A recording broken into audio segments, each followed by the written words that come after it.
The man dug up a treasure in his yard. Brushing away the dirt on top, he discovered it was a coffin. Driven by curiosity, Jeff immediately decided to open it and investigate.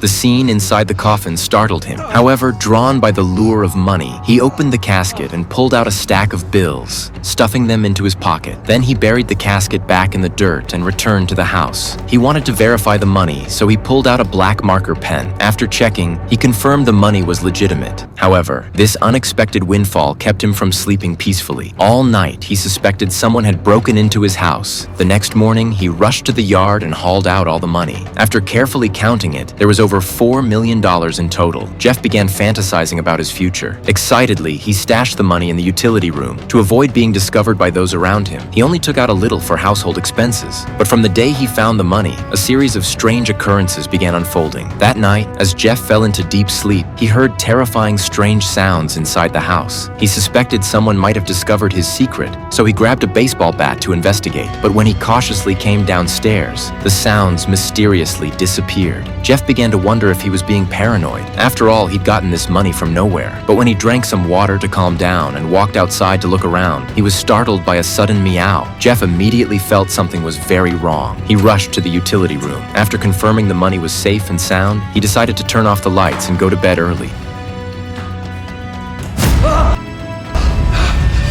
Jeff was nearly scared out of his wits. He grabbed the baseball bat and ran outside. Only then did he notice with dread that the buried coffin had somehow been mysteriously dug up. But when he looked inside, the corpse hadn't moved. Jeff even shook it a few times to double check. The next day, Jeff woke from deep sleep to find his hands covered in ash and dirt, and his feet filthy with grime. Jeff's mind went blank. He'd forgotten how he got back to the bedroom, but there was no time to think about it now. Jeff had to rush to work. However, facing all these strange incidents, his mind couldn't settle. When he got home from work, he discovered numerous footprints throughout the house.